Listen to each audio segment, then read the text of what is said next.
So obviously we couldn't go to this. We couldn't follow this strategy of mapping, and everything had to be done basically by hand and sorting things out by hand and generating new metadata for the browser structures.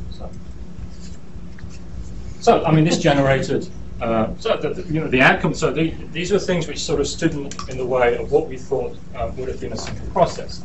And as a result, we just had a lot more meetings. I mean, a lot more meetings. And the reality of this was that it took us much longer than we thought.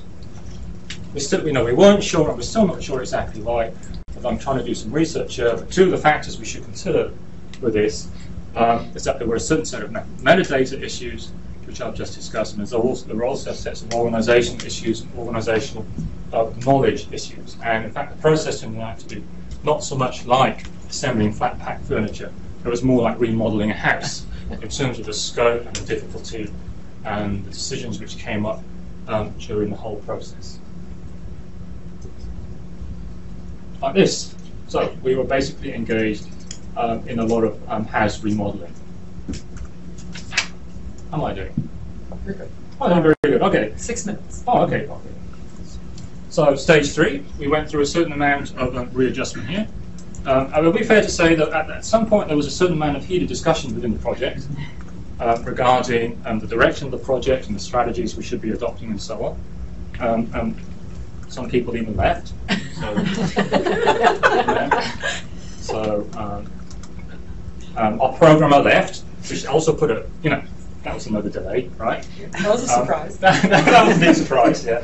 Particularly because he had spent 6 or 12 months or something gathering a lot of very sort of technical knowledge about how to operate our Fedora database, and once he left, we had to start learning it all over again. So we hired somebody new, and he's Joe, and I don't know if he's here or not, but Joe's very good, and he's now up to speed with a lot of these issues. And also the doctoral students, Hao Zhen, also did a lot of work on this stuff. Hao Zhen's been very good with Fedora. I think we did a lot of other things that we realized we really needed to formalize a lot of the project processes itself, and we needed to set fairly sort of granular milestones for our work on the project, split work out into sub-teams, and really address this in a very, very systematic way, because there were a lot of issues to be addressed. And you have to remember that this was all a very sort of part-time, voluntary sort of exercise for everybody. So we had even more meetings. So the meetings seemed to multiply, as we decided. We started having interface meetings, and we had back-end meetings, and we had general meetings, and meetings where David came, and we would present things to him, and so on. So we had even more meetings, but eventually, we came up with IPL2, and there it is, and I'm sure you're all familiar with it. I mean, one of the interesting things for this is that why is this so difficult? It's interesting to try and understand why this was difficult for us, because we think, we're actually here at the iSchool, we are fairly sort of experts in these matters, so it should have been fairly easy for us. But it wasn't, and trying to understand why this is difficult, I think actually has a lot of long-term implications, especially for small projects, small organizations, and so on, who are thinking of migrating, for instance, to Dublin Core. It has a lot of implications for organizations which wish to adopt Dublin Core, has a lot of implications for the federated sharing of digital resources over the internet, all those sorts of questions. Standardization is maybe not as easy as it appears to be.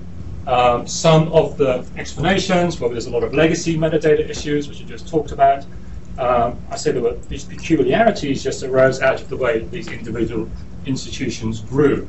So the processes and rubrics which they had in place were entirely appropriate for their own individual circumstances, but when we tried to federate them, we ran into a lot of problems. Precisely, I think, because those processes were so local to the individual libraries.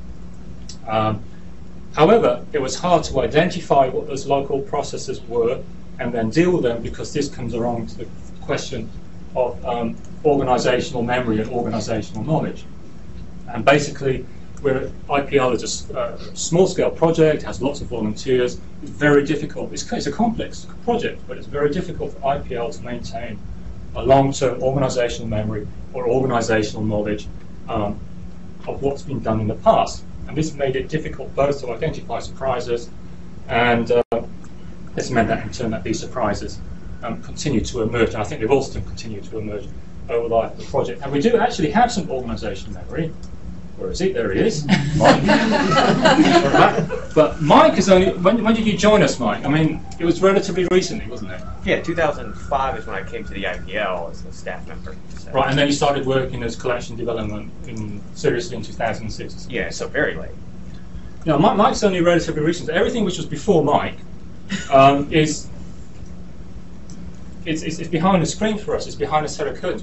It's very difficult for us to tell what's going on. And it's only once we start taking apart the metadata at a very fine level, or we start taking apart the metadata tool at a very fine level, that we find out what these peculiarities and surprises are. So I think that's about it.